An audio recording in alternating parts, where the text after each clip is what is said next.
जय श्री ओम नमः सिद्धेभ्यः सर्वमंगलमांगल्यं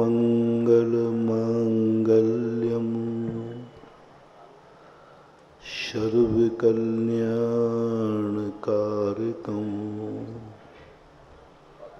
प्रधानं सर्वधर्माणां जैनं जयतु शासनम्। पंच परमेष्टि भगवान की आचार्य श्री गुरुवर कुंद कुंद महाराज की आचार्य श्री गुरुवर विद्यासागर महाराज की परम पूज्य जगत पूज्य निर्यापक श्रवण मुनि पुंगव सुधा सागर जी महाराज की जय हो। मुनि संघ की जय हो।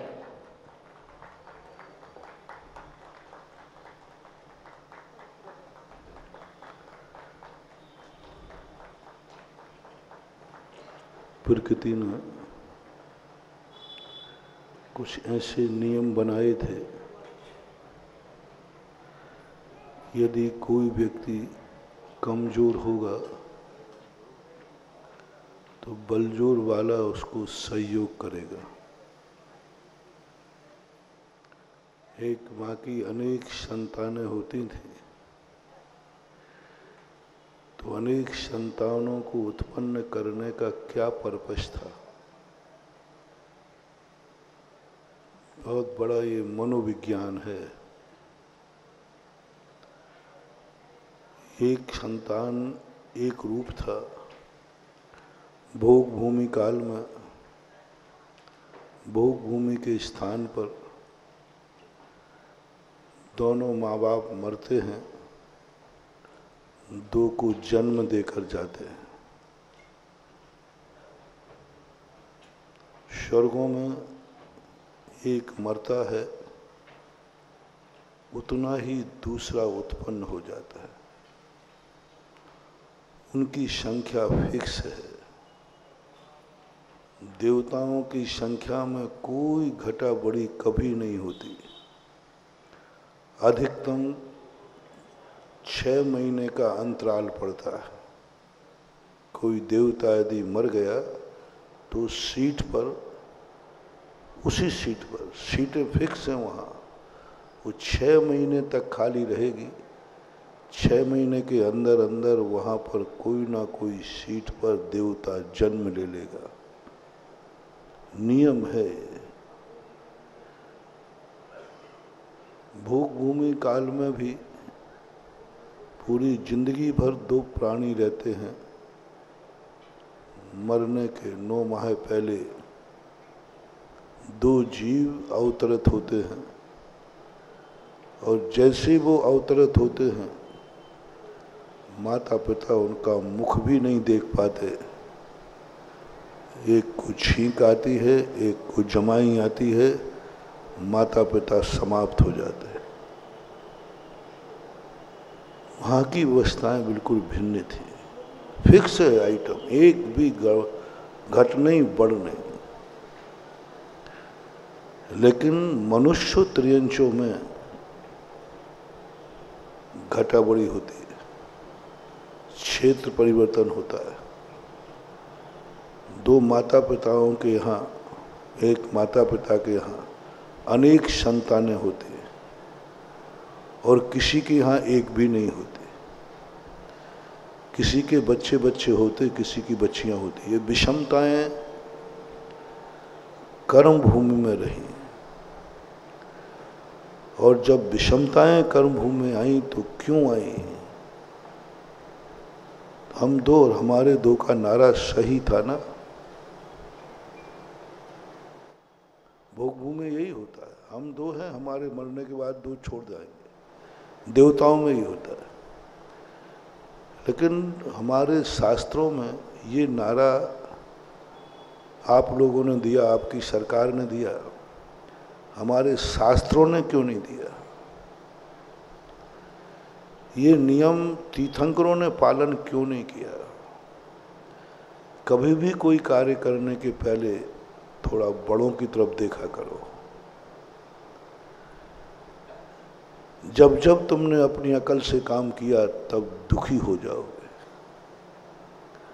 एक सिद्धांत है कि जूनियर व्यक्ति कितनी भी पढ़ाई कर ले, लेकिन उसको 2 साल सीनियर के साथ रहना चाहिए। प्रैक्टिस बोलते हैं। नीति है सफलता की, जो कार्य तुम करने जा रहे हो वह कार्य तुम्हारे पहले किसने किया है उससे थोड़ा परिचय करो। वो किन परिस्थितियों में सफल हुआ है या विफल हुआ है, उससे पूछो। इस दुकान खरीदने के पहले पूछो क्या इस दुकान पर पहले किसी ने व्यापार किया है? किया है तो उसका क्या हाल रहे, क्या हाल रहे। फिर उसके बाद पूछा जाता है, कॉमर्स में लोग पढ़ते होंगे, 3 प्रकार की ख्याति होती है। एक कुत्ते के स्वभाव की, एक बिल्ली के स्वभाव की और एक चूहे के स्वभाव की। ये 3 ख्यातियाँ हर व्यापारी को ध्यान रखना है। तुम जहाँ पर व्यापार कर रहे हो उस व्यापार के स्थान का इसके पहले किस किस ने व्यापार किए, कितने सफल हुए, कितने विफल हुए। जो व्यापार तुम कर रहे हो इस व्यापार को तुम्हारे पहले किन किन ने किया है, वो कितने सफल विफल हुए। तुम मुनि भी बन रहे हो, व्रत ले रहे हो, व्रत लेने के पहले तुम्हारे पहले ये व्रत किसने लिया है, वो कितना खुश है, कितना परेशान है, कितना सफल हुआ, कितना विफल हुआ। तुम मुनि बन रहे हो, थोड़ा रुको। तुम्हारे पहले कोई मुनि बना है क्या? यदि बना है तो थोड़ा सा रुको, उससे पूछो, उससे समझो भाई तुम्हारी स्थिति क्या है, तुम्हें कितना आनंद आया, कितने तुम सफल हो, विफल हो। फिर आगे बढ़ो, फिर आगे बढ़ो। व्रत में भी यही करो, मंदिर जाते समय भी यही करो, अभिषेक करते समय भी यही करो, शांति धारा करते समय यही करो। तुमसे पहले किसी ने शांति धारा की है क्या? की है तो थोड़ा 2-4 से पूछ लो ना। हमसे पहले 10 लोगों ने शांति धारा की, तो 10 लोगों से पूछ लो ना कि क्या हुआ। यदि 60% सफल है तो आंख बंद करके तुम भी कर लो। बहुमत से पास करो सब प्रस्ताव, बहुमत से। शांति धारा भी बहुमत से करो। 10 लोगों ने की है, बहुमत बनाओ। 6 लोगों को फायदा हुआ है, खत्म करो, हो गया काम। 6 लोगों को नुकसान किया है, थोड़ा रुक जाना था, क्योंकि प्रस्ताव पास, कोरम पूरा नहीं हुआ है, कोरम पूरा नहीं हुआ। मुनि व्रत पे लेते हो, कहा आचार्य ने, पहले कितने मुनि बन चुके, उनकी खबर लो, उनका भाई बेटा लो, उनका जीवन चरित्र लो, वो कैसे रहे, कैसे जिए, कैसा उनका जीवन हुआ। यदि तुम्हारे बहुमत में मुनि लोग कहें सफल रहा हूँ, आनंद ही आनंद है, कूद जाओ, अब कोई डर की बात नहीं है, प्रस्ताव पास हो गया। हर क्षेत्र में माला फेरो तो, अभिषेक करो तो, मंदिर जाओ तो, पूजा करो तो, व्यापार करो तो, शादी विवाह करो तो, सब में। शादी विवाह करने के पहले थोड़ा रुको, जल्दी नहीं करो। तुम्हारे पहले किसी ने की है क्या? तो उन 2-4-10 लोगों से पूछ लो भाई क्या गुजर रही है। तो बड़ा संतोष मिलेगा, तुम विफल कभी नहीं हो। इसी प्रकार के तुम लोग कोई भी कार्य करते हो, माता पिता बनते हो, संतान पैदा करते हो, उसके पहले पूछ लो किसी और ने पैदा किए हैं कि तुम ही पैदा कर रहे हो। उनके क्या हाल रहे, उनके क्या नियम थे, क्या सिद्धांत थे। जो मैं कह रहा था, ख्याति की बात कह रहा था। हर चीज में 3 ख्याति समझना। यदि तुम्हारी में कुछ तो सफल हुए हैं, बराबर का सौदा है महाराज। 50% इस स्थान पर सफल हुए हैं, 50% फेल हुए हैं। ये धंधे में 50% लोग सफल हुए हैं, 50% फेल हुए। 50 से नीचे आए तो कार्य नहीं करना। जैसे जुआ है, शेयर है, इसमें कितने % लोग जुआरी, सटोरिया, ये कितने % लोग शेयर वाले, कितने % लोग सफल रहे हैं और कितने % लोग विफल रहे हैं। आप जुआरियों की बताएं। आप लोगों के पास जुआरी तो बहुत होंगे, कहो एक आध जुआरी यहीं बैठा हो,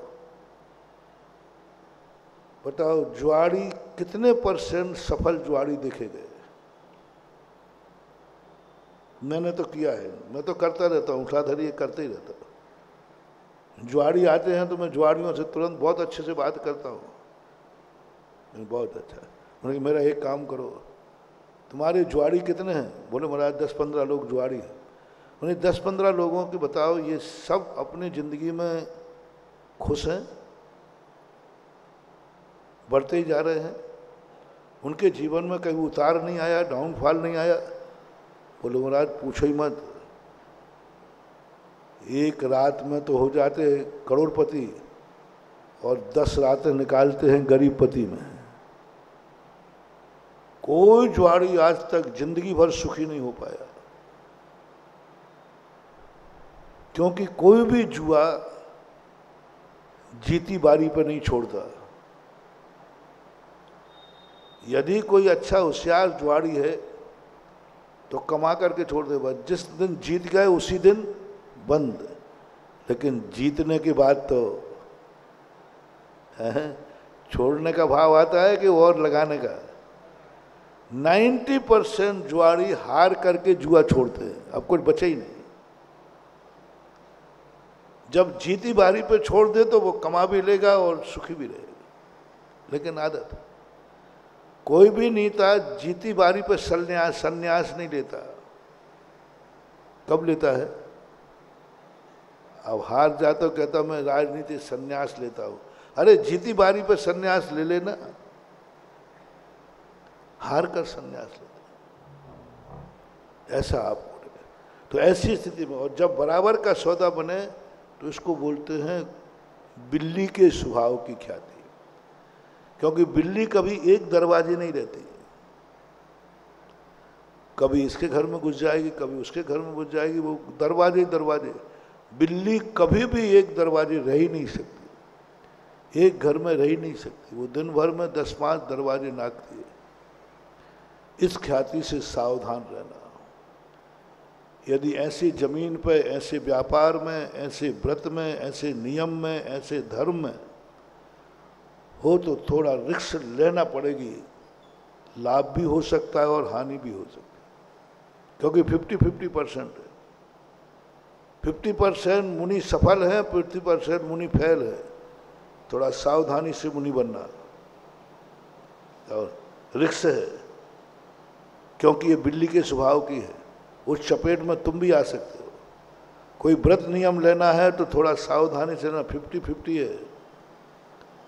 अभिषेक करने जाओ तो 50-50 है। कोई नियम लो, नियम लेने के बाद 50-50% सुखी है, 50% दुखी है। थोड़ा हिम्मत वाला ही नियम करे, क्योंकि बिल्ली की स्वभाव की ख्याति खतरनाक होती है। एक दिन में ये महलों का राजा बना दे और एक दिन में गलियों का राजा भिखारी बना दे। दूसरी ख्याति होती है कुत्ते के स्वभाव की। कुत्ते के स्वभाव की ख्याति मालिक के साथ जाती है। उसी स्थान पर वह व्यक्ति था इसलिए सफल है, दूसरा आएगा विफल हो जाएगा, क्योंकि उसका पुण्य उसी के साथ चला गया। कुत्ते की स्वभाव की ख्याति जो है बहुत बड़ा सिद्धांत है, बहुत बड़ा सिद्धांत। चक्रवर्ती का पुण्य चक्रवर्ती के साथ जाता है, तीर्थंकर का पुण्य तीर्थंकर के जाता है। प्राय 90% पुण्य सबका कुत्ते के स्वभाव का है। तुम अपना पुण्य बेटे को दे पाओगे कोई जरूर नहीं। जितने अच्छे दिन तुमने बिताए उतना अच्छा बेटा ही रहेगा। पिता कलेक्टर है तो बेटा भी कलेक्टर ही बनेगा। बेटा आईएएस ऑफिसर है तो बेटा भी आईएएस ऑफिसर बनेगा? नहीं, कुछ नहीं। सब कुत्ते की स्वभाव का होता है सारा संसार। अपने अपने पुण्य का फल भोगे संसार, एक खस टाटी सींचता और एक ले रहा बहार। इसलिए संसार में दूसरे का विश्वास मत करना कि वो सुखी है, उसका व्यापार अच्छा चला था तो मेरा भी चलेगा। उसने ये धंधा किया था वो करोड़पति बन गया, मैं भी बनूंगा। उसने ये रोटी खाई है मैं भी खाऊंगा। 2-3 दिन पहले मैंने कहा था, दूसरे को देख करके अपना निर्णय मत कर लेना, निर्णय मत करना। वो जो खा रहा है, कोई ट्यूबलाइट खा रहा है, उसको देखकर तुम मत खा लेना। ट्यूबलाइट खा जाते ना कई लोग, कीले खा जाते हैं, तो तुम भी कहो जब वो खा रहा है तो मर जाओगे। क्योंकि कुत्ते के स्वभाव की ख्याति है सारे दुनिया में। सारा ये संसार कुत्ते के स्वभाव से चल रहा है, मालिक के साथ। सबका अपना अपना पुण्य है, अपना अपना कुत्ता है। वो जहाँ तुम जाओगे वहाँ वो जाएगा, उसी के पीछे पीछे चला जाता है। चक्रवर्ती चला गया, सब खजाना खाली हो गया, अक्षय निधियाँ गायब। पूज्यवर जिनसेन स्वामी ने गजब की चीज दी। यहाँ से जब चक्रवर्ती परिवार सहित जा रहा था दीक्षा को, सब 32,000 मुकुटबद्ध राजा खड़े थे हाथ जोड़ करके, सब ठाट बाट। चक्रवर्ती ने दीक्षा ली। जैसे ही वो बड़ा बेटा हरकीर्ति लौट के आया, एक भी राजा उसको नमस्कार नहीं कर रहा है। घंटे भर में तमाशा देखना, घंटे भर पे सब राजकुमार साहब राजकुमार, और अब 32,000 मुकुट राज्यों ने मुंह फेर लिया। 32,000 मुंह फेर लिया, कोई उसको नमस्कार नहीं कर रहा, कोई जय कुछ भी नहीं कर रहा। बोले इन सबको क्या हो गया, खड़े हैं ठूट जैसे। बोले राजकुमार साहब ये जो नमस्कार हो रहे थे बाप की कमाई पे हो रहे थे, तुम तो आ जाओ मैदान में, आ जाओ मैदान में, अब तुमसे निपटता हूं। हर कीर्ति को पुनः युद्ध करना पड़ा, फिर भी वो ज्यादा राजाओं को बस में नहीं कर पाया। मात अकेला महाराजा बन पाया अर्ककीर्ति। मांडलिक महामांडलिक राजा और महाराजा। महाराजा का एक सीमा थी, आर्यखंड भी पूरा नहीं था, पूरे आर्यखंड को नहीं जीत पाया। चक्रवर्ती का बेटा जो उसका पिता 6 खंड का अधिकारी था, जो घोड़ा 12 योजन की छलांग लगाता था, आज वो 12 मीटर के नाले को नापने के लिए हिनहना रहा है। घर लौट के आए, खजांची रो पड़ा, बोले साहब सारी निधियां गायब हो गई, सब खाली हो गई, 1 घंटे में खाली हो गई। रसोईया वही के वही जीवित हैं। हर कीर्ति ने भोजन किया, चिल्ला पड़ा, क्या ये भोजन बनाया है? आज तक तुम लोगों ने ऐसा भोजन नहीं बनाया। रसोईया वही हैं, आटा वही है, सब कुछ है। चक्रवर्तियों के हाथ की रसोई का स्वाद खत्म हो गया। वो स्वाद किसके पुण्य का था? चक्रवर्ती का। वो अक्षय निधियां किसकी थी? सुदर्शन चक्र गायब हो गया।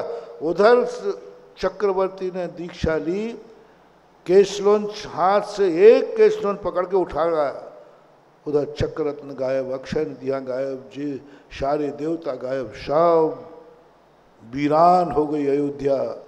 एक व्यक्ति निकला है और सब कुछ खत्म हो गया। हर कीर्ति को विजय प्राप्त करने के लिए निकलना पड़ा और कई स्थानों पे हारे, कई स्थानों पे।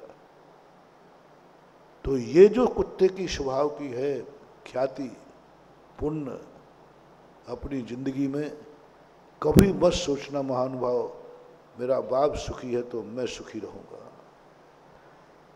मेरा बाप अमीर है इसलिए मैं अमीर रहूंगा, कभी नहीं सुन। पड़ोसी को भी मत देखना, दुनिया को देखने नहीं, ये भोजन कर रहा है वह मैं कर लूंगा, नहीं, उसको फायदा कर रहा है तुम्हें नुकसान कर देगा, वही भोजन उसको फायदा कर। इसलिए इस दुनिया में अपनी खुद की औकात देखो। कुत्ते के स्वभाव की ख्याति, कुत्ते के स्वभाव की ख्याति को जो समझता है वो कभी ठोकर नहीं खा सकता, उसको कभी ब्रेन हेमरेज नहीं हो सकता, उसकी नींद हराम नहीं हो सकती, वो कभी भी कोई ठग नहीं सकता, टेंशन ही नहीं आएगा, क्योंकि वो जान गया कि कुत्ते के स्वभाव की ख्याति है, वो कभी बाप के भरोसे नहीं रह सकता, वो कभी विश्वास नहीं करेगा पिता सुखी है इसलिए मैं सुखी हूँगा। बोले नहीं, पिता का पुण्य अलग है, भेद विज्ञानी होता है, सम्यक दृष्टि होता है, आर्यपुत्र होता है, जो इस संसार को कुत्ते के स्वभाव के समान जान करके अपनी कुवत के अनुसार कार्य करता है, अपनी शक्ति विचारता है, अपनी जठराग्नि देख के खाता है। पड़ोसी क्या खा रहा है मुझे मतलब नहीं है, मुझे क्या खाना है वो मुझे मतलब है, सब अपना अपना। वो जान जाता है कि नहीं, पिता नरक जा रहा है और बेटा रावण के शुद्ध आदि कुमार मुक्ति गए। बताओ, बाप नरक जा रहा है और बेटा मोक्ष जा रहा है, पति पत्नी, पति नरक जा रहा है और पत्नी स्वर्ग जा रही, महारानी चेलना और श्रेणिक। क्या है ये? पत्नी स्वर्ग जा रही है और पति नरक जा रहा है। एक घर में तीर्थंकर हैं और एक घर में तीर्थंकर के विरोधी हैं, मारीच और आदिनाथ। एक सबसे बड़े घोर सम्यक दृष्टि, उसी घर में एक सबसे बड़ा घोर मिथ्या दृष्टि। कोई किसी का नहीं, सारा संसार। कभी दूसरे के भरोसे पे कभी मत रहना महानुभाव। और इसमें खास तौर से पंचम काल है, और पंचम काल की दशा को तो हमेशा विचार करके चलना, सोच करके चलना, जो कुछ है हमें करना है।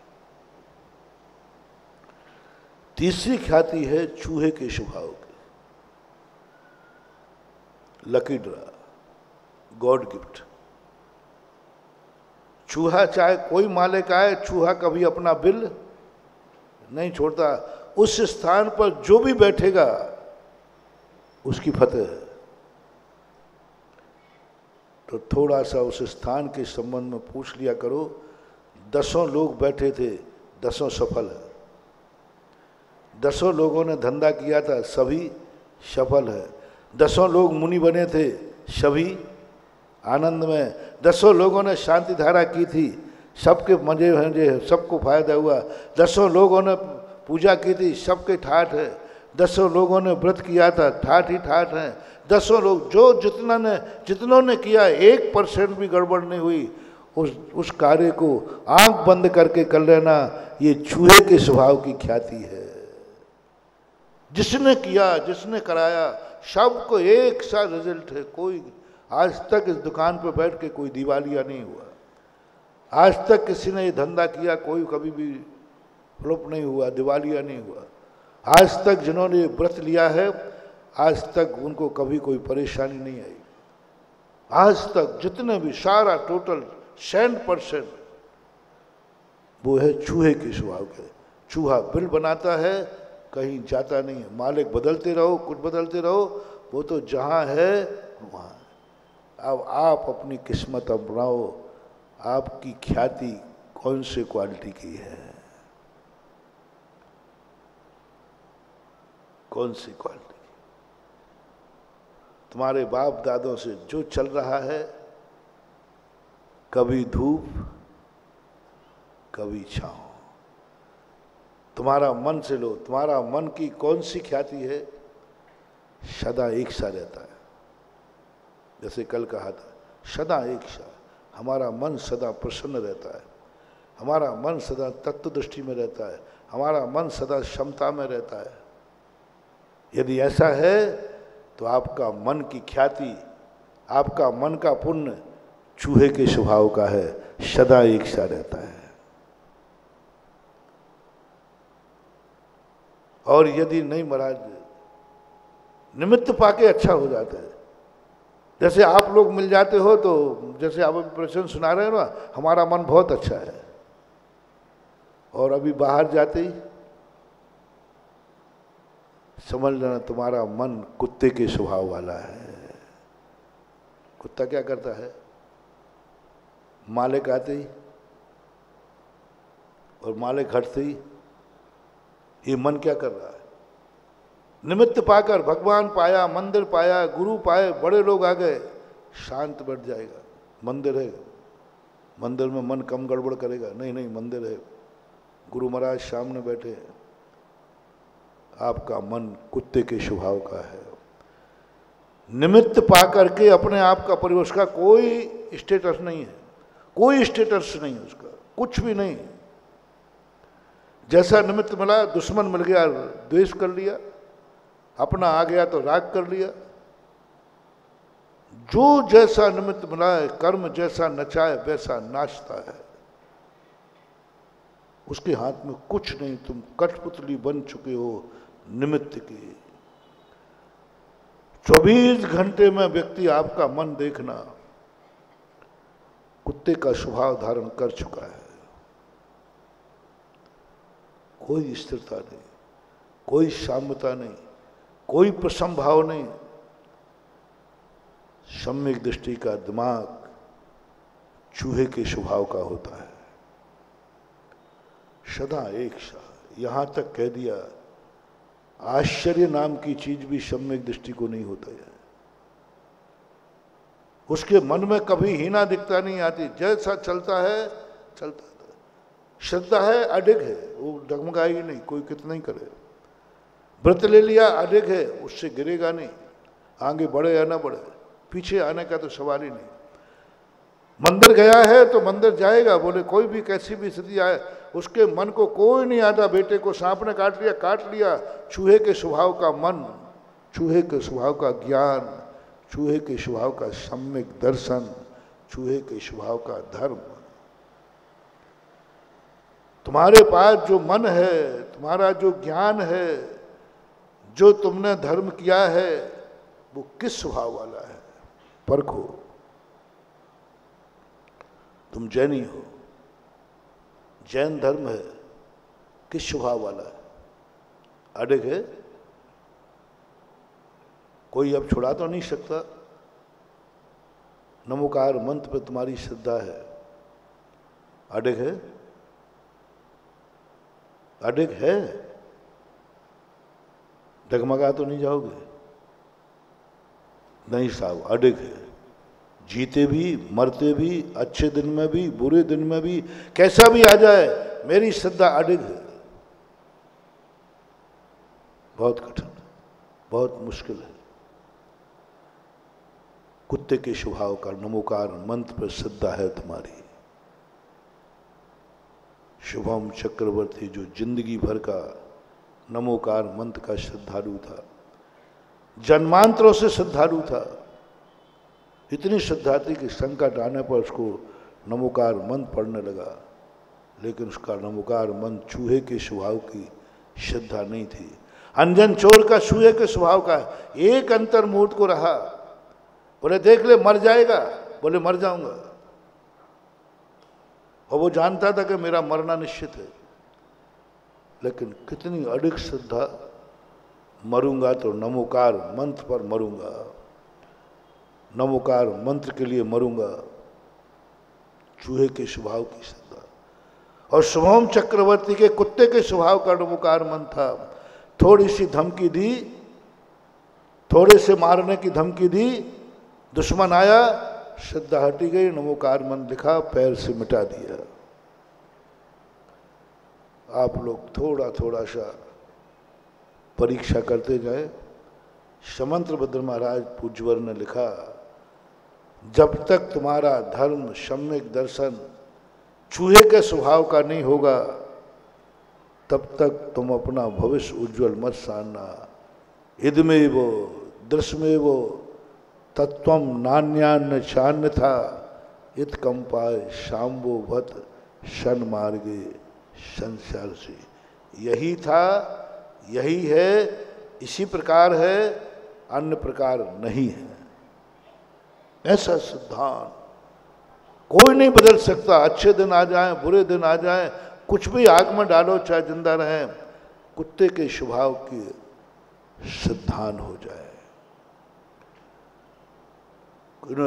चूहे के स्वभाव का सिद्धांत हो जाए, नियम भी चूहे के स्वभाव का हो जाए, बस कैसी परिस्थिति आएगी, नियम में कोई अंतर नहीं आएगा। कैसे अच्छे दिन बुरे दिन आएंगे, सब होगा। बुरी संगति मिलेगी, अच्छी संगति मिलेगी, सब मिलेंगे। वातावरण बहुत विभिन्न है, लेकिन कोई फर्क नहीं पड़ा। मेरे नियम में कोई अंतर आने वाला नहीं है। मेरा नियम था, है और रहेगा हर परिस्थिति में। ऐसा कौन सा नियम है? ऐसा नियम कौन सा है?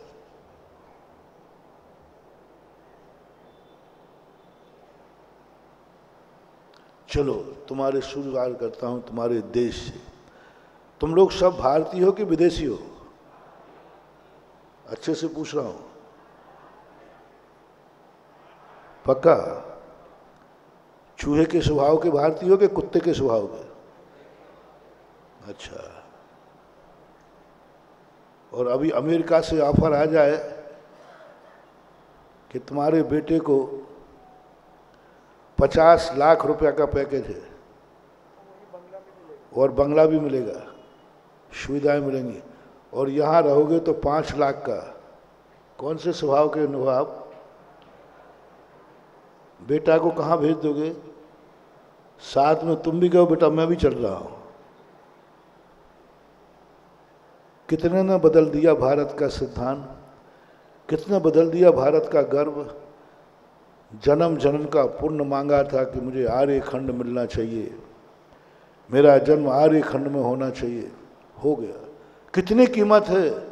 मात्र 45 लाख रुपए में तुम्हारा भारत देश का गौरव धूल में मिला दोगे और विदेश चले जाओगे।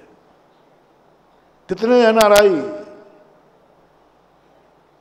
जिनमें कर्म पछता रहा है, मैंने बहुत बड़ी गलती की इसको भारत में जन्म दे करके, ये तो बदमाश निकला। ये तो पैसे के लोभ में भारत की कीमत को 45 लाख रुपया आंक रहा है। 45 लाख रुपया दिखाया चला गया। मूर्ख है, बालक है। जैसे बच्चे को एक अपहरण करने वाला एक चॉकलेट दिखाता है, बच्चा किसके पीछे हो जाता है? एक चॉकलेट दिखाते, एक बिस्किट का पूड़ा दिखाते ही बच्चा उस डाकू के साथ अपहरण करने वाले के पीछे चला जाता है, माँ बाप को छोड़ देता है, खबर ही नहीं, चला गया। तुमने भी वो 45 लाख, तुम बड़े बच्चे हो, तुम्हें बड़ी चॉकलेट दी, 45 लाख रुपए में तुमने भारत छोड़ दिया, सिद्ध क्षेत्र छोड़ दिए, मंदिर छोड़ दिया, गुरु छोड़ दिए, और तो और माँ बाप छोड़ दिए। कितने बच्चों के माँ बाप भारत में हैं और बच्चे विदेश में? ऐसा है कि नहीं है? क्या कमा रहे हैं? किस लिए गए वहाँ? मात्र 45 लाख रुपए का डिफरेंस में माँ बाप की कीमत कितनी थी? वहाँ मंदिर नहीं है, मंदिर की कीमत कितनी थी? वहाँ गुरु नहीं है, गुरु की कीमत कितनी थी? वहाँ सिद्ध क्षेत्र नहीं है, उसकी कीमत कितनी थी? वहां भक्षा भक्ष पर विचार नहीं कर पाओगे। चारत का कितने की कीमत?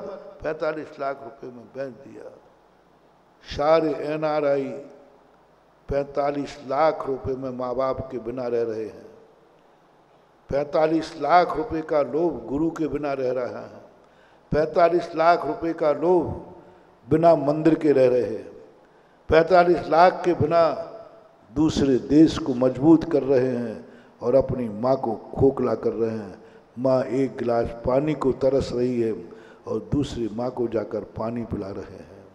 आज जमाना ही ऐसा आ गया, जन्म देने वाली माँ को तो कोई पूछता नहीं है, हैं? और आजकल सेकंड माता पिता हो गए। बोलो, फर्स्ट माता पिता से प्रेम ज़्यादा होता है कि सेकंड माता पिता? सेकंड जानते ना, जाने मरा। आप तो बोलते जाओ, हम लोग समझदार हैं। सास ससुर, mother in law, father in law, कानून का पिता। आज दोनों में से देखा जाए किस तरफ लुढ़क रही है आज की जनरेशन, किस तरफ लुढ़क रही है, किस तरफ लुढ़क रही है? सास ससुर की तरफ, भाई की तरफ नहीं, साले की तरफ। साले पर जितना विश्वास है उतना भाई पे नहीं। सास ससुर पर जितना विश्वास है माँ बाप पे नहीं। मैंने एक दिन पूरा 1 घंटे प्रवचन दिया था। आज 2 नंबर की कमाई सुरजर बैंक के खाते में होती है। आज के बच्चों के सुरजर बैंक का खाता कौन सा है? ससुराल। वही तो सुरजर बैंक है, जहाँ कोई हिसाब नहीं, किताब नहीं, माल रखते जाओ। कितने रुपए की कीमत है महानुभाव। चूहे की स्वभाव की ख्याति बनाओ। आज भी मेरा माँ बाप यही, आज मेरा देश यही था। हर परिस्थिति में ये देश रहेगा, क्योंकि ये देश मुझे कर्म ने दिया है। ये देश मेरी जन्म जन्म की साधना से मिला है। ये देश मेरी जन्म जन्म की भावना से मिला है। ये देश मुझे गॉड गिफ्ट में मिला है। हम किसी भी परिस्थिति में देश नहीं छोड़ेंगे, नहीं छोड़ेंगे। एक संकल्प करो, अच्छा दिन आए चाहे बुरे आए, भीख मांगेंगे तो इसी देश में रहेंगे, भूखों मरेंगे तो इसी देश में मरेंगे। हम भारत माँ को छोड़ के नहीं जा सकते। आज जितने अच्छे बच्चे हैं, मैंने एक दिन कहा था ना, अच्छा इंजीनियर, अच्छा डॉक्टर, अच्छा व्यापारी, अच्छे पुण्यात्मा जी जिनके हाथ में यश है, वे सब कहाँ चले जाते हैं? विदेश। यहाँ तो सब गधा बच्चे हैं, गधा। अच्छे डॉक्टर, अच्छे इंजीनियर, अच्छे व्यापारी, अच्छे माइंडेड, अच्छे पुण्यात्मा, जिनका भारी पुण्य है, थोड़ा ही पुण्य आगे बढ़ा, इनका इतना पुण्य है कि जिस खाते में हाथ डालें उसी में फतेह होती है, वे सब विदेश चले गए। यहाँ बचे हैं कर्म फूटा, कर्महीन, बुद्धिहीन, किस्मतहीन, ज्ञान में हीन, धन में हीन, किस्मत से हीन, वे बचे हैं भारत देश में। कैसे समृद्ध होगा? विश्व का सबसे बड़ा दुर्भाग्य भारत का कि भारत के सबसे ज़्यादा NRI है। ऐसा कोई देश नहीं मिलेगा जहां पर भारतीय लोग अपनी बुद्धि का लाभ किसको दे रहे हैं, अपने ज्ञान का लाभ किसको दे रहे हैं, अपनी कमाई का लाभ किसको दे रहे हैं? सब विदेश को दे रहे हैं। भारत तो तड़प रहा है। यदि सारे NRI भारत लौट के आ जाए, मैं कहता हूं अमेरिका पासंग में नहीं लगेगा हमारा भारत देश का दिमाग दुनिया के सामने। लेकिन हमारा दिमाग से अमेरिका चल रहा है। बेटा, हमारा दिमाग उनको चला, अमेरिका को चला। यदि सारे भारत अमेरिका के दिमागदार लोग भारत लौट जाएं, अमेरिका पानी भर देगा। ये मैं नहीं बोल रहा हूं, ये अमेरिका के राष्ट्रपति ओबामा ने कहा था कि यदि यह हाल रहे तो सारा अमेरिका इंडियन माइंड वाला हो जाएगा, क्योंकि हमारे पास हर चीज में भारत की शक्ति बहुत बड़ी। लेकिन दुर्भाग्य है भारत का, हमारा देश गुलाम इसलिए नहीं हुआ कि हम शक्तिहीन थे। अंग्रेजों की कोई बात नहीं, अंग्रेजों के 18 सैनिक हमारे एक सैनिक पे भारी पड़ते थे। 18 सैनिक उनका, हमारा एक सैनिक भारी पड़ता था 18 पर। लेकिन हमारे देश में सबसे बड़ी फूट, सबसे बड़ा लालच, सबसे बड़ा लोभ ये बर्बाद कर रहा है। कलकत्ता के अंदर युद्ध चल रहा था, सैनिक हमारे 300 थे, उनके करीबन 1800 कितने थे, फिर भी सैनिक मांग गए। उस समय अमेरिका से ब्रिटेन का युद्ध चल रहा था। ब्रिटेन से समाचार आया कि नहीं, अभी सैनिक नहीं भेज जा सकते, अमेरिका में युद्ध चल रहा है। तो फिर क्या करें? बोले कुछ नहीं, भारत की कोई चिंता मत करो, वहाँ की जो नवाब है उसको लालच दे दो। भारतीय व्यक्ति लालची होता है, उसको फूट डाल दो। कमांडर ने बुलाया कलकत्ता के नवाब को, बोले क्या इच्छा है? बोले बस मुझे कलकत्ता का नवाब बनना है। मेरा दूसरा व्यक्ति नवाब का दावेदार है। अंग्रेज ने तुरंत किया, मैं तुम्हें नवाब बना दूंगा, हमारे सैनिक जब गोली चलाएं आपको गोली का आर्डर नहीं देना है। हमारे 300 सैनिक मारे गए, उसको नवाब बनाया गया। 6 महीने बाद उसकी हत्या कर दी गई। भारत देश गुलाम हो गया। कितने में? एक गद्दी पर बिक गया, एक गद्दी पर बिक गया। हमेशा भारत देश की दुर्दशा यही हुई। भारत देश में सब गुण है, सब कुछ है, लेकिन लालची बहुत है। लालची में तो अपने भाई भाई का दुश्मन हो जाता है। अंग्रेज प्रवेश नहीं कर सकते, उन्होंने फूट डालो और राज करो। वे फूट डालते गए और राज करते गए और लोभ देते गए। हमने सब कुछ खो दिया लालच में। छोटी सी एक तुम्हें सुनाता हूं, उसी से आप अंदाज लगा लेना।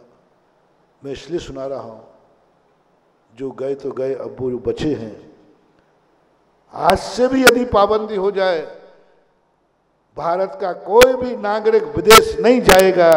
जो कुछ भी रहेगा, दिमाग जो कुछ देश में ही रहेगा। अमेरिका के कितने लोग हैं भारत में? हैं? कौन से डिपार्टमेंट में? वो मूर्ख नहीं है, वो कहते नहीं मैं विदेश दुनिया में नहीं जाऊंगा। एनआरआई सबसे कम एनआरआई है अमेरिका के, कहीं नहीं जाते, वहीं रहते। और आप लोग को सब एक छोटे सा लालच देखना। 18वीं शताब्दी के अंदर जब ये बात आई कि भारत देश की संस्कृति की रीढ़ तोड़ दो,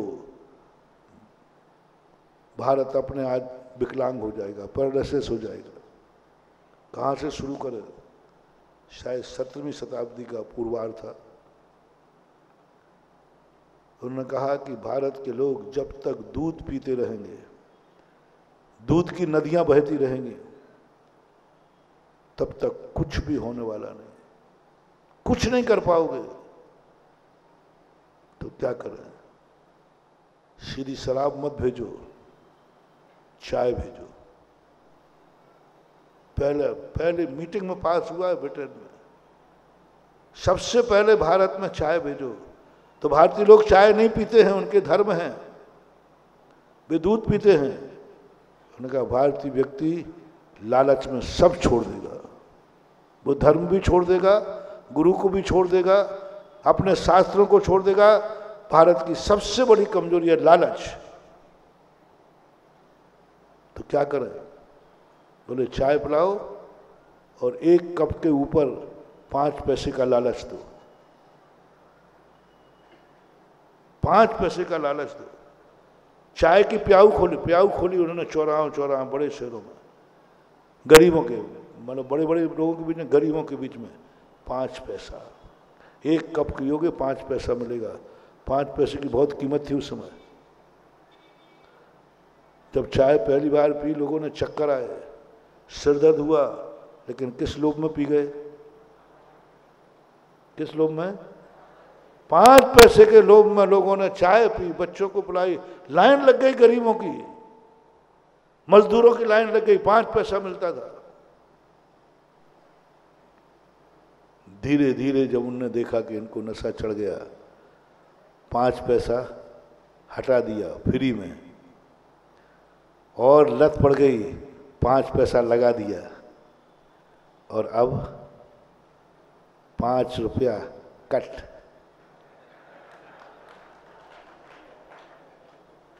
दो घूंट 5 रुपया कट।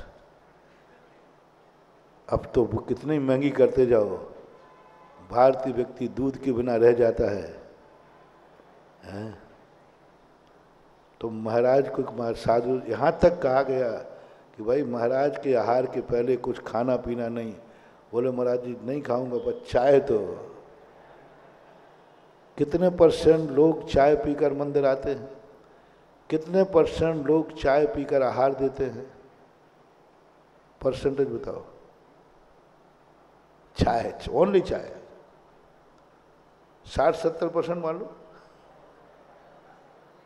चाय पी करके ही, नहीं तो वो कुछ चौके में खड़े नहीं हो पाए और महारानी आया तो भगवान ही वहां गए।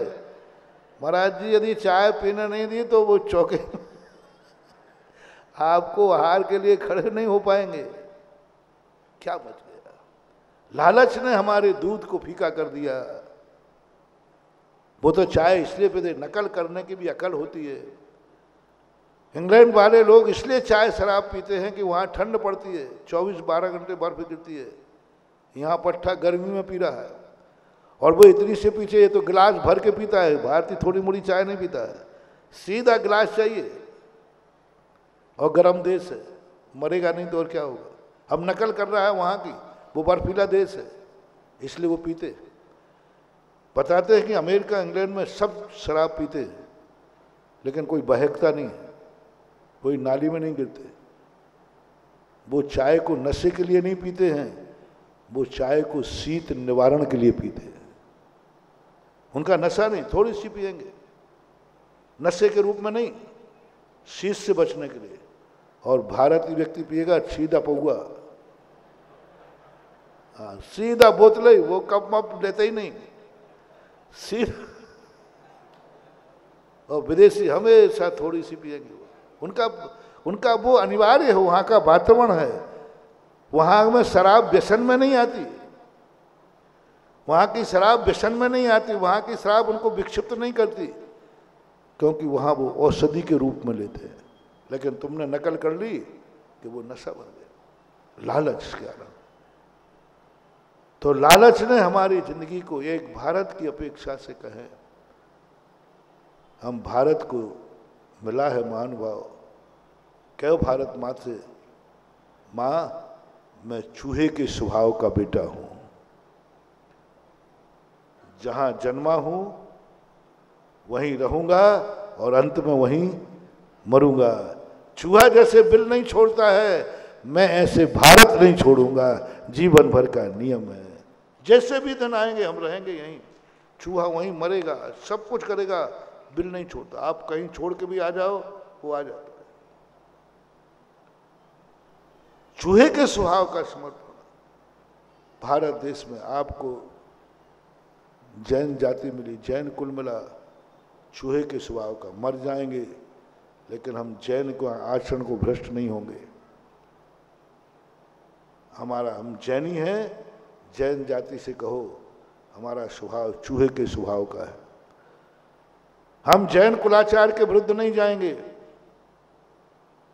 हमेशा मेरा यही रहेगा। ऐसे ही आप कोई नियम ले लें, नियम ले लें तो नियम को एक आश्वासन दें, हे नियम, मैं ये नियम चूहे का स्वभाव बन के ले रहा हूं, किसी भी कैसी भी परिस्थिति आए मैं इस नियम को छोड़ने वाला नहीं हूं, मैंने नियम ले लिया। चाहे भली वो कौए के मांस का त्याग हो, चाहे भली वो एक मछली के त्याग हो, चाहे भली चतुर्दशी की हिंसा का त्याग हो, बड़े बड़े नियम हैं आपके, लेकिन किस स्वभाव के? कुत्ते के स्वभाव के, बिल्ली के स्वभाव के। कब बदल जाओ, कब तोड़ दो। मैं यही सोच के दंग रहता हूं कि इतने बड़े बड़े नियम लिए, इनके नाम नहीं आए शास्त्रों में। और एक कौवे का मांस त्याग दिया तो उसका नाम लिखते फिर रहे हजारों साल के बाद भी। एक मछली नहीं मारूंगा साहब, यहां तो एक मच्छर भी नहीं मारा है। क्यों? एक 14 को हिंसा नहीं करेंगे। यहां तो जिंदगी में किसी ने फांसी चढ़ाई नहीं, जिंदगी भर का त्याग है। उसका नाम क्यों लिया? कौन सी बहादुरी कर ली थी उसने? बहुत दिनों के बाद मुझे समझ में आया। बहुत समंत बद्रमान सब वैसे उसका जो नियम था अहिंसा, अष्टमी 14 के दिन त्याग का, वो चूहे के स्वभाव का था। उसने कहा मरते मर जाऊंगा लेकिन इस नियम को नहीं छोड़ा। राजा ने मारने का आदेश दिया, बोले साहब मार डालो, लेकिन नियम नहीं छोड़ा। वैद्य सामने कह रहा है कौवे का मांस खा ले, बच जाएगा, गारंटी दे रहा है। उसने कहा साहब नियम लिया है, चूहे के स्वभाव का नियम है, मरूं तो मर जाऊंगा लेकिन नियम के साथ मरूंगा। ये कहलाता है चूहे के स्वभाव का नियम। कैसे भी परिस्थिति आएंगी आएंगी। ऐसा ही आपका हर धर्म, हम आपकी भाषा में समझा रहे हैं, हमारी भाषा में इसे निसंकित अंग बोलते हैं। कैसी भी परिस्थिति में देश में था, देश में हूं, देश में रहूंगा। कैसी ही परिस्थिति में मैं जिस कुल जाति का हूं उसी का रहूंगा। कैसी ही परिस्थिति में मैंने नियम लिया है, उस नियम को कैसी भी परिस्थिति में साथ रखूंगा। मैंने मंदिर जाने का नियम लिया है, बात खत्म है, अब ये नहीं टूट सकता। जहां मंदिर नहीं होगा तो नहीं होगा, भोजन नहीं होगा, क्योंकि मेरा स्वभाव चूहे के स्वभाव का है। ऐसा ही सब में लेना। ये है ऐसे व्रत छोटा भी है तो बड़े बड़े चमत्कार दिखा देता है। छोटा सा भी व्रत कोई छोटा नहीं होता। व्रत को निभाने वाले के ऊपर है कि वो कैसा है। ऐसे चाहे मुनि व्रत हो, चाहे आर्य का व्रत हो, चाहे प्रतिमाधारी हो, चूहे के स्वभाव का व्रत लो, चूहे के स्वभाव का बन के लो, और मन को भी चूहे का स्वभाव बनाओ। सदा एक सा, सदा एक सा। आंखों का स्वभाव बनाओ, सदा एक साथ देखेंगी आंखें, किसी को अच्छा किसी को बुरा, किसी को अच्छा किसी को बुरा नहीं, एक समान। शत्रु और मित्र को एक समान देखेंगे, इष्ट और अनिष्ट के संबंध में एक समान। कानों को बनाओ, शब्द शब्द सबकी बराबर, सबको पक्षपात से रहित हो जाना, सदा अपने आप को स्थिर बना लेना, ये कहलाता है चूहे के स्वभाव का। लेकिन जो कुत्ते के स्वभाव की बात कर रहा हूं मैं, आज पंचम काल है, आज हर चीज कुत्ते के स्वभाव की आ गई। निमित्त देख करके थोड़ा सा तुम्हारा वातावरण बनेगा, तुम उसी के साथ बह जाओगे और बाद में धोखा खाओगे। तुम्हारे साथ जा रहा, कोई तुम्हारा साथ देने वाला नहीं, कोई साथ देने वाला नहीं। तुम्हारा किया हुआ तुम्हारे साथ है। इतना भी तुम्हारा हो जाए तो भी, इसलिए पंचम काल की जो बात मैं कह रहा था, क्यों वो भोग भूमि का सिस्टम खत्म हुआ कि दो मरेंगे दो जन्मेंगे। क्यों देवताओं का नियम लागू नहीं हुआ कि एक मरेगा एक आएगा। कर्म भूमि में क्यों? क्योंकि कर्म भूमि जैसे शुरू हुई, भोग भूमि और देवताओं का पुण्य चूहे के स्वभाव का होता है। जन्म से लेकर मृत्यु पर्यंत तक एक कोई भी कमी नहीं आती। जैसा देवता जन्मता है वैसा ही मरता है, ना घटी है ना बढ़ी है। चूहे के स्वभाव का पुण्य होता है देवताओं का, जीवन भर भोग भूमि में पूरा जीवन भर उनका चूहे के स्वभाव का पुण्य होता है, सदा एक सा बना रहता है। लेकिन कर्म भूमि चालू होते ही कुत्ते का स्वभाव चालू हो जाता है। कुत्ते का स्वभाव सदा एक सा नहीं रहेगा। माता पिता तो उन्होंने क्या किया, प्रकृति ने नियम बनाया जिस बात को लेकर अपन साइड में हुए थे। उन्होंने कहा एक संतान नहीं अनेक संतानें जन्म दो। क्यों? क्योंकि जिंदगी में कभी भी उतार चढ़ाव आ सकता है, कभी भी अच्छे बुरे दिन आ सकते हैं। तो अच्छे बुरे दिन आएंगे तो क्या मतलब दूसरा भाई साथ देगा? भाई 10 हैं, 10 की किस्मत अलग अलग है। एक भाई की किस्मत कमजोर है, 9 भाई मिलकर के उसकी किस्मत को संभालेंगे। इसलिए अनेक संतानें उत्पन्न की जाती थी। अनेक संतानों का कारण क्या था? कलऊ एकता बलम, कर्म भूमि में एकता ही बल होगा, शक्ति होगी। और एक दूसरे को सहारा लेके अकेला नहीं चल पाएगा व्यक्ति, अकेला नहीं जी पाएगा व्यक्ति, उसके लिए सहारा चाहिए। तो अनेक भाइयों को उत्पन्न करने का मूल पर्पस था, जो भाई कमजोर है वो सब मिलकर के उसकी सहायता करेंगे और अपने साथ लेके चलेंगे। ये था कर्म भूमि का। आज तुमने उसको बदल दिया। क्या ऋषभ देव नहीं जानते थे 100 संतान पैदा कर डाले? तुम बहुत समझदार हो ना, वो बेचारे मूर्ख थे। क्यों? आज तुमने कभी परिवार नियोजन कराने के पहले पूछा कि हमारे पूर्वजों ने भी संतानें उत्पन्न की, उन्होंने क्या किया था? आपने तो मान ली सरकार की बात, आज मान ली आपकी भौतिक है, आपके पूर्वजों की संस्कृति कहाँ गई? क्या आपने ऋषभदेव से पूछा? क्या तुमने अपने बाप दादों से पूछा? आज गर्व से कहते हमारे पापा, कितने भाई थे? कोई 10 बताएगा, कोई 12 बताएगा, कोई 7 बताएगा, कोई 8 बताएगा। तुम कितने हो? और मुराद एक ही। महाराज हमारे इतनी बहनें थी, इतने भाई थे, हमारे पापा, हमारे दादा, हमारे फूफा, सब बड़े गर्व से सुनाते हो। और तुम कितने हो? क्यों?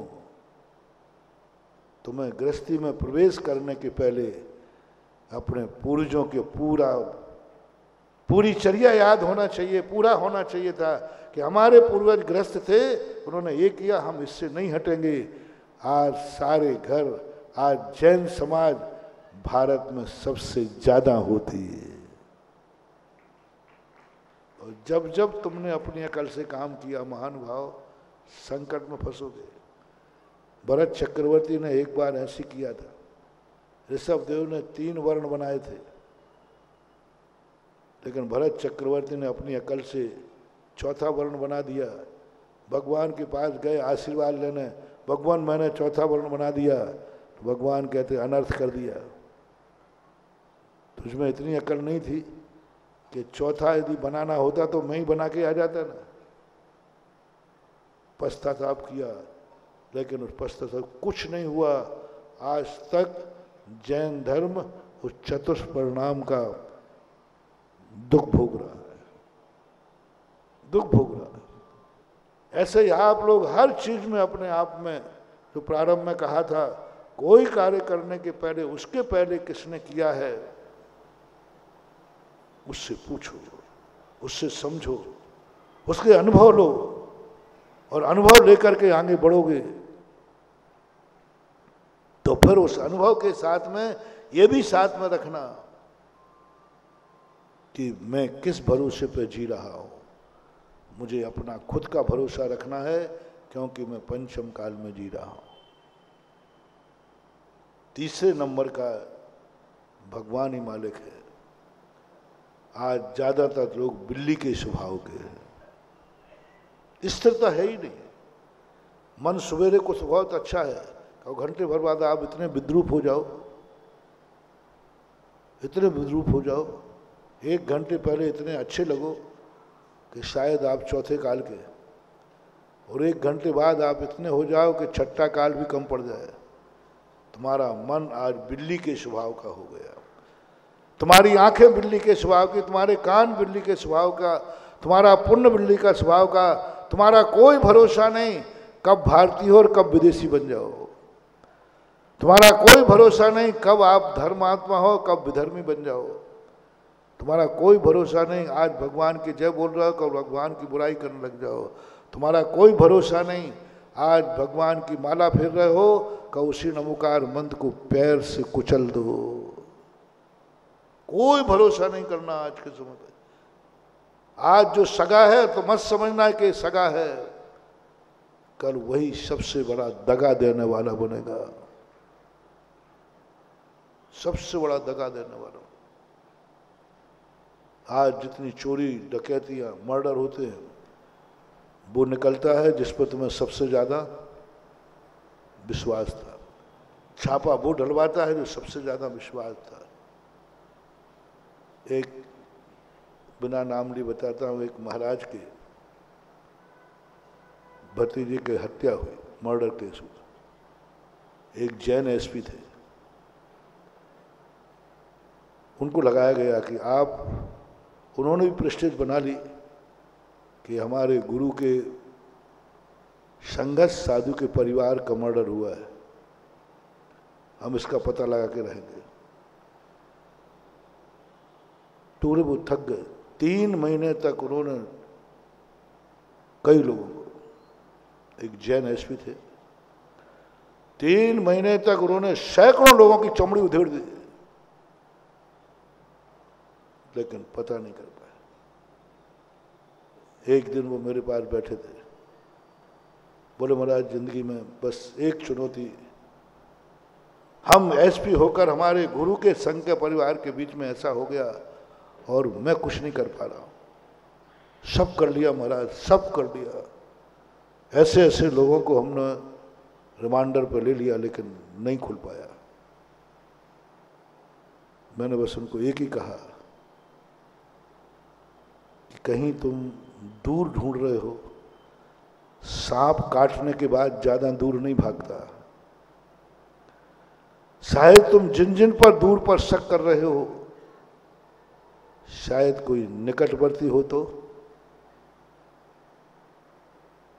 महाराज जी इस पर कैसे अविश्वास करूं। मैंने इससे आगे कुछ नहीं बोला। उन्होंने इसको मंत्र मान लिया और जाकर निकटवर्तियों को रिमांडर पर लेना चालू किया। जिस व्यक्ति को उठाया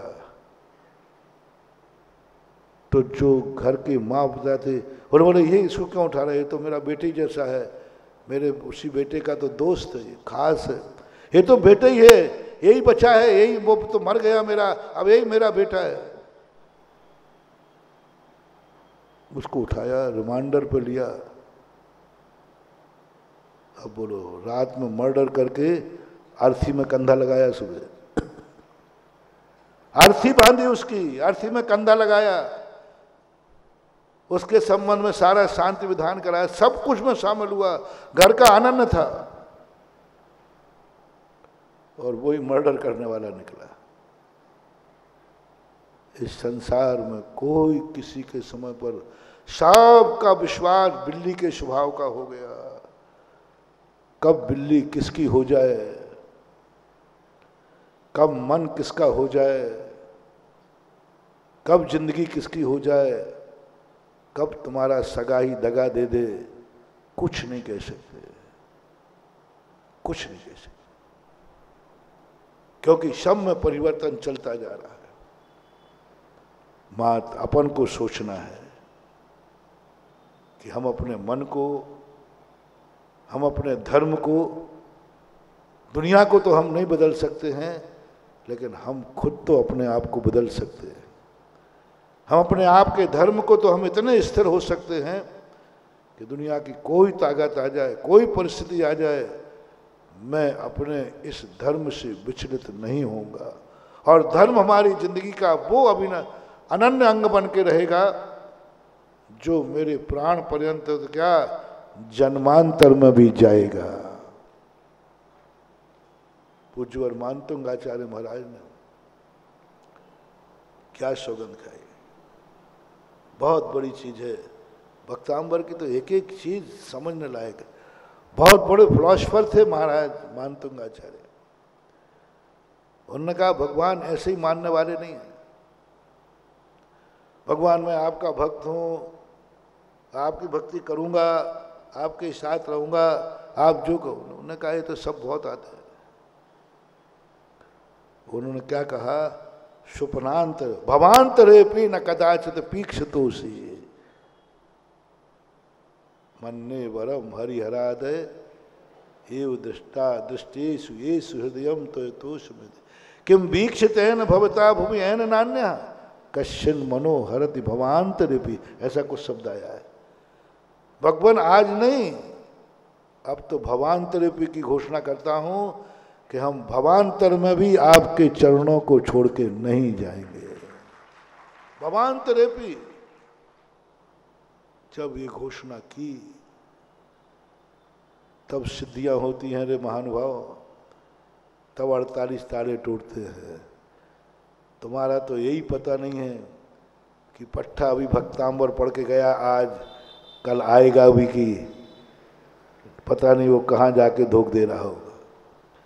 तुम्हारा तो यही भरोसा नहीं कि सुबह कहाँ हो, शाम को कहाँ हो। क्या सिद्धियां करोगे, क्या सिद्धियां? आज कोई भरोसा नहीं लग रहा है कि तुम लोग धर्म में हो और तुम धर्मात्मा ही बने रहोगे। इसलिए आज सिद्धि नहीं है, इसलिए आज चमत्कार नहीं है। इतना सब हो रहे हो, आज तुम इतनी शांति धारा कर रहे हैं लाखों रुपया लेकर, पता नहीं कल तुम इसी शांति धारा से घृणा करने लग जाओ। इसी शांति, इसी अभिषेक को छोड़ दो, इसी माला को छोड़ दो। तुम्हारा क्या भरोसा? भरोसा दिलाओ, क्योंकि ये धर्म बहुत बार ठगा जा चुका है।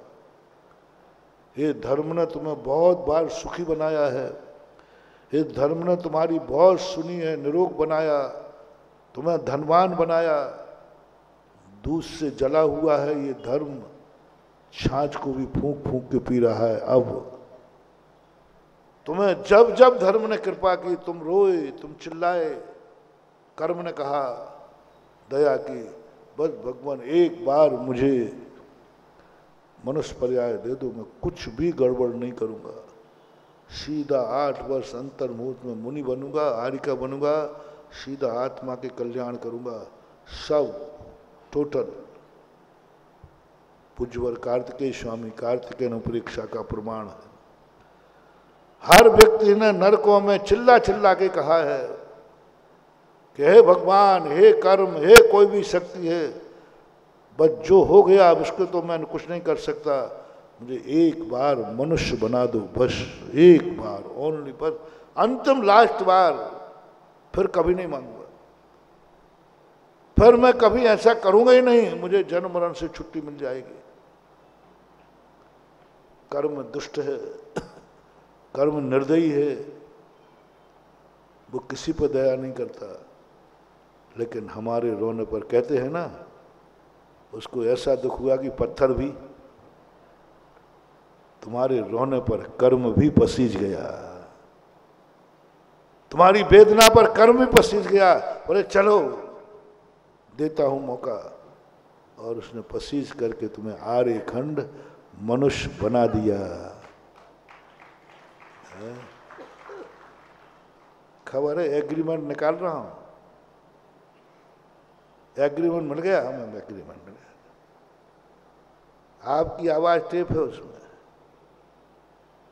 जिनेन्द्र भगवान ने कहा 8 वर्ष अंतर मुहूर्त में तुमने सबने मुनि बनकर का करने का कॉल किया था, याद है? 80 में बनने का भाव ही कर ले रे, भाव नहीं हो रहा। कर्म कहता है इसने तुम्हें छका दिया। कर्म कहता है छका दिया। वो बदमाश बच्चा होता है ना, तो माँ लड्डू बना दिए, माँ मुझे लड्डू दे दे, नहीं दूंगा, पहले तू खटाई फेंक। खटाई, अब बच्चा कहता मजा तो खटाई में है। अब खटाई फेंके तब लड्डू मिलेगा, लड्डू मिलेगा तब खटाई चली जाएगी, क्या करूं? तो बदमाश थोड़ा यहाँ घूम करके छुपा ले, माँ देखो मैंने खटाई फेंक दी, देखो फेंक दी। अब माँ बेचारी सीधी सादी, तो लड्डू दे, और लड्डू हाथ में, दोनों हाथ में आ गया, मजा आ गया, थाली बजाओ। ये बदमाशी कितने बार चलेगी? यही बदमाशी से हमने कर्म को पसीज कर लिया, कर्म पसीज गया, हमें मनुष्य पर्याय दे दी, लेकिन हम रहे वहीं की वहीं, वो खटाई नहीं छोड़ी कसायों की, विषयों की, व्यसनों की, और आज उसी में झंपापात कर रहे हैं। कब तक, कब तक? कितने बार? अब धर्म में से भी मैंने सोचा, धर्म को मैंने सोचा, मैं बहुत बहस करता हूं धर्म से, बहुत बहस करता हूं कर्म से। मैंने कि आज तुम्हें क्या हो गया? 700 कोड़ियों के कोड़ दूर हुए थे गंधोदक से, आज इस गंधोदक को क्या हो गया? एक फुड़िया भी ठीक नहीं हो रही। क्या हो गया? कैसी स्थिति है? जो कहता है मैं सब करके देख लिया हूं, इन घड़ियाल आंसुओं में अब आने वाला नहीं हूं। जैसे इनको सुखी करूंगा ये मंदिर आना छोड़ देंगे, जैसे इनको धनवान करूंगा ये विदेश चले जाएंगे। अम्मा क्या करे? जैसे ये धनवान होंगे, सबसे पहले अमीर आदमी किसको छोड़ता है? धर्म को, भगवान को, गुरु को। पैसे वालों को मंदिर बुलाना बहुत कठिन है। अमीर आदमी पंचम काल में यदि मंदिर में दिख जाए, समझ लेना ये चौथे काल का भटका हुआ कोई श्रावक है। अमीर दिख जाए मंदिरों में तो वो दिखते हैं जो दुखी हैं, गरीब हैं, परेशान हैं, जिनको कहीं से कोई सहारा नहीं मिला है। तो चलो अब एक ही सहारा है, जब कोई काम नहीं आता, बोलो ना, बाबा काम आते हैं। हाँ, यही रखे आज मंदिर में वो ही लोग आ रहे हैं जिनके कहीं कोई नहीं मिला, तो अब मंदिर आ गए, चलो अभिषेक करते, चलो माला फेरते हैं, चलो महाराज जी के पास चलते हैं, यही सब। धर्म कहता मैं करूं क्या? अभी हाल इसको सुखी करता हूं या धर्मी हो जाएगा, पापी हो जाएगा। जितना जितना मैं सुखी करूंगा उतना उतना ये पापी हो जाएगा। प्रकृति माँ है, धर्म माँ है, वो कहता है ऐसा इसको सुखी नहीं करना है, इसको दुखी बना रहने दो, जिससे मंदिर आता रहेगा। मैं भी आजकल यही सोचने लगा, क्योंकि मैं भी खूब लोगों को सुखी बना चुका, खूब बनाया मैंने, लेकिन उससे अनर्थ ही हुआ है। मैंने एक दिन सुनाया था ना संस्मरण, सुखी बनाया वो धर्म छोड़ दिया। जब दुखी था तो मंदिर तो आ रहा था, कम से कम मुनियों को हार तो दे रहा था, लेकिन अब तो बड़ा ऑफिसर बन गया, मंदिर छोड़ दिया, गुरु छोड़ दिया। अब तो धनवान बन गया। पहले पैसा नहीं था तो कम से कम मंदिर आता था, अब इतना पैसा आ गया कि वो मंदिर का नाम ही नहीं लेता। 90% अमीर आदमी सुखी होने के बाद, मैंने उदाहरण भी दिया था, सुख का दिन आजकल लोगों का कहाँ बीतता है। जिस दिन तुम्हारे सुख का दिन हो, जिस दिन तुम्हारा अच्छा दिन हो, जिस दिन तुम्हारा जन्मदिन हो, जिस दिन तुम्हारा व्यापार अच्छा चले, ऐसे अच्छे दिन कहाँ बीतते हैं आजकल? गार्डनों में, हॉस्टलों में, पापियों के बीच, पाप के साथ। छुट्टी के दिन, जन्म के दिन, शादी की सालगिरह में, नए वर्ष में हाउसफुल क्या चीजें रहती हैं? हॉस्टल, शराब, पापी, पाप, क्योंकि तुम्हारा सुख का दिन है। होटलों में कोई दुखी आदमी नहीं जाता। होटलों में कोई दुखी आदमी नहीं जाता, गार्डनों में कोई दुखी आदमी नहीं जाता, कोई अय्यासी करने नहीं जाता।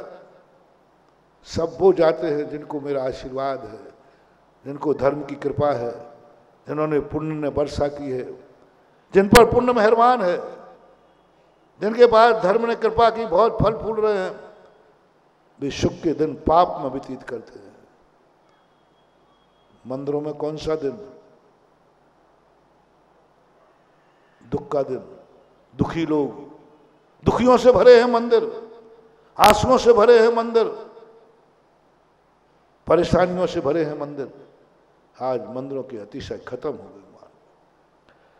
जिन जिन मंदिरों में जितने दुखी लोग आएंगे, उस मंदिर की वर्गणाएं साफ प्रदूषित होती जाएगी। प्रदूषण है, भक्तों का प्रदूषण मंदिरों में, प्रदूषण, पर्यावरण दूषित होता है। जितना दुखी आदमी मंदिर में आएगा, रोता हुआ आएगा, परेशान आएगा, मंदिर प्रदूषित होगा। और यदि उनकी संख्या बहुमत में रही तो मंदिर की प्रतिष्ठा भी खत्म हो जाएगी।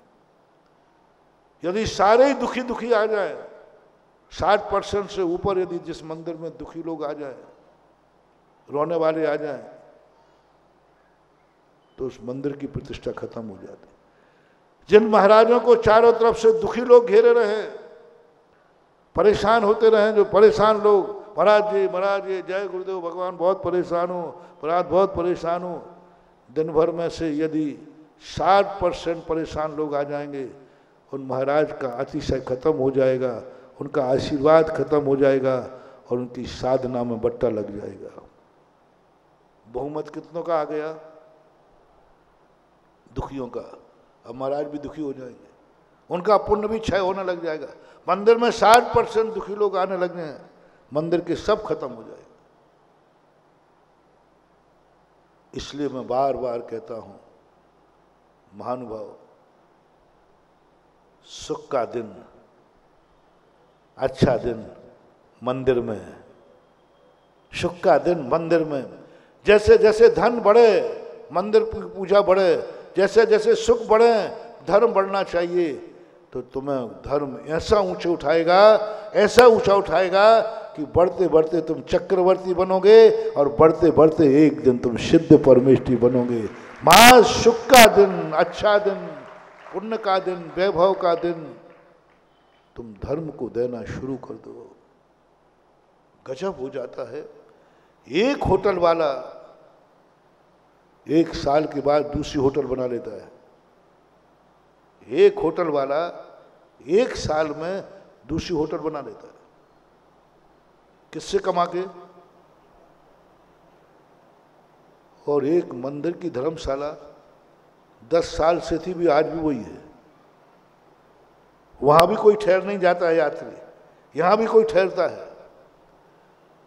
धर्मशाला, कई बड़े लोगों ने कहा कि महाराज जी ये कोई धर्मशाला है इसलिए हम क्षेत्रों पर नहीं रुकते। मैंने कि मामला क्या है? क्योंकि यहाँ सब गरीब आते हैं, दुखी आते हैं, और गरीब दुखी जिस सराय में आएंगे वो सराय में झाड़ू लगाना भी मुश्किल है। और बड़े आदमी कहाँ जा रहे हैं? बोलो ना। होटल में जा रहे, वहां 2000 5000 रुपया दे रहे, क्यों नहीं होटल बनेगी? आप सारे बड़े आदमी 1 साल तीर्थ क्षेत्रों की धर्मशाला में रुक जाएं, अगली साल हम 7 स्टार होटल के अच्छे कमरे बना देंगे। यहाँ तो सब दुखी आ रहे, परेशान आ रहे, गरीब आ रहा है जिनको खाने को नहीं, घर नहीं कमान रहता, वो आ रहे भिखारी कहेंगे। अब वो क्या मंदिर बनाएंगे, वो क्या धर्मशाला बनाएंगे? बड़े आदमी तो होटलों में जा रहे हैं। 1 जनवरी आती बड़े आदमी सब होटलों में, करोड़ों अरबों रुपया पुण्यात्माओं का होटल में जाता है, और यहाँ वो गरीब आ रहा है जिसके पास खाने को नहीं। चौथे काल में, पंचम काल में यही अंतर है। चौथे काल में सुबह से मंदिरों में जितने सुखी आदमी हैं, राजा महाराजा चक्रवर्ती हैं, उनसे ही मंदिर भर जाता था। गरीब तो प्रवेश ही नहीं कर पाता था। गरीब तो जब मिलता था जब चक्रवर्ती चला जाता था। बड़े राजा महाराज जब चले जाते थे तब दोपहर में जाकर के गरीब मंदिर के दर्शन कर पाता था। इसका नाम है चौथा काल। सुबह से किनसे भर गया मंदिर? अमीरों से, राजा महाराज, चक्रवर्ती के परिवार से। गरीब को मिलेगा कहाँ? अब वो निकले तब मिले। समझ लेना इस मंदिर में अतिशय है। और आज है सबसे पहले दुखी आदमी आता है उठ के, अमीर तो शाम तक ही आ जाए, अनंत चौदस को ही आ जाए तो बड़ी मेहरबानी हो जाए। इसलिए सब मंदिरों के अतिशय खत्म हुए। जिस मंदिर में अतिशय का एक रूप दे रहा हूं, तुमने सारे अतिशय सुने होंगे मूर्तियों के, भगवान के, एक अतिशय और तुम्हें दे रहा हूं। जिस मंदिर में नगर के जितने बड़े आदमी हैं और जितने बहुमत में उस मंदिर में आने लग जाएं, 6 महीने के अंदर वो मंदिर अतिशयकारी मंदिर बन जाएगा। कुछ नहीं करना, कोई जाप मत दो, कोई माला नहीं, कोई जाप नहीं, कुछ नहीं। मात्र एक काम करो, इस मंदिर से लगने वाले जितने अमीर लोग हैं वे सब सुबह उठकर भगवान का अभिषेक करेंगे, सब मंदिर आएंगे। और उस मोहल्ले में रहने वाले जब भी उनका सुख का दिन आएगा, जन्मदिन आएगा, शादी की सालगिरह आएगी, अच्छा दिन आएगा, वो सारे के सारे लोग वो दिन अपने मंदिर में व्यतीत करेंगे। कौन सा दिन? नियम कर लो आप अपने। मेरी बात को 6 महीने आजमा लेना। मैं कहता हूं, मैं कोई बात को वैसे ही नहीं कहता, मैं तो कहता प्रैक्टिकल करो। 6 महीने कर लीजिए। कोई भी जो मंदिर से लगते हुए रिलेटेड लोग हैं मोहल्ले के, सब एक नियम लें, शुक्र का दिन सुबह अभिषेक से शुरू होगा। शुक्र का दिन हमारा मंदिर में शुरू होगा। जब भी मेरे घर में कोई खुशी होगी वो दिन मंदिर में जाएगा। और अमीर आदमी जितने हैं वे सब पहले जाकर के मंदिर का अभिषेक करें, धर्म करें। 6 महीने के अंदर उस मंदिर का चमत्कार तुम देख के दंग रह जाओगे कि ये वही मंदिर है जो आज कितनी एनर्जी वाला हो गया है। इसलिए महावीर स्वामी ने कहा, 100 गरीबों को मंदिर बुलाने की अपेक्षा एक अमीर आदमी को अभिषेक का लोटा दे दो, वो 100 अमीरों गरीबों से भी ज्यादा चमत्कारी होगा। चक्रवर्ती जब मंदिर जाता था देवता देखने आते थे। क्यों? चक्रवर्ती जा रहा है। 100 गरीब, 100 दुखी, 100 जिनकी आंख में आंसू हैं, 100 जिनकी आंख में आंसू हैं, ऐसे रोने वाले 100 मंदिर में आ रहे हैं। और एक व्यक्ति वो आ जाए जिसके चेहरे पर खुशी है, जिसके चेहरे पर आनंद है। एक व्यक्ति काफी है। एक व्यक्ति, क्योंकि वो सुखी आदमी आया है, वो सुख ही छोड़ के जाएगा, और दुखी आया है वो दुखी। वो तो प्रदूषित कर रहा है मंदिर को, और सुखी आदमी पर्यावरण को दूर करता है। आपसे भी मेरा कहना है, ये मैं ही नहीं कह रहा हूं, आपका बहुत बड़ा दार्शनिक हुआ कबीर दास, उसने भी क्या लिखा? दुख में सुमरन, और जो सुख में सुमरन करे। आपसे मेरा कहना है, अंतिम बात कह रहा हूं, होमवर्क, आप सुख का दिन धर्म को दो, सुख का दिन मंदिर को दो, सुख के दिन की शांति धारा करो, सुख के दिन में माला फेरो, सुख के दिन में गुरु के पास आओ, सुख के दिन में स्वाध्याय करो, सुख के दिन जो हो वो बड़े आदमी माला फेरे, बड़े आदमी प्रयास करो, ताकत लगा दो, कैसे करके नगर के बड़े आदमी को अभिषेक करने का नियम दिला दो। वो मंदिर देवताओं के द्वारा भी वंदनीय और पूजनीय हो जाएगा, क्योंकि इस मंदिर में नगर का बड़ा आदमी आता है। एक राज्यपाल थे निर्मल कुमार जी, मैंने उनको एक ही कहा, जिस मंदिर में वो जाने लगे उस मंदिर की ख्याति इतनी बढ़ने लगे, जो मंदिर कभी नहीं जाते थे भैया, अरे भैया ये मंदिर में वो ताकत है, राज्यपाल भी धोख देता है।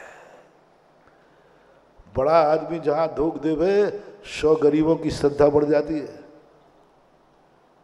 भरत चक्रवर्ती ने जैसे ही जिनेन्द्र देव को नमस्कार किया, अनेक म्लेच्छ खंडी सम्यक दृष्टि हो गए। तो ये होता है समय आपका हो गया। आज मूल स्वभाव तुम्हारे लिए गया। हमारा सब कुछ नेचर, चूहा, कुत्ता, बिल्ली, इन तीनों के नेचरों को हमने धार्मिक दृष्टि से बताया। महावीर भगवान ने की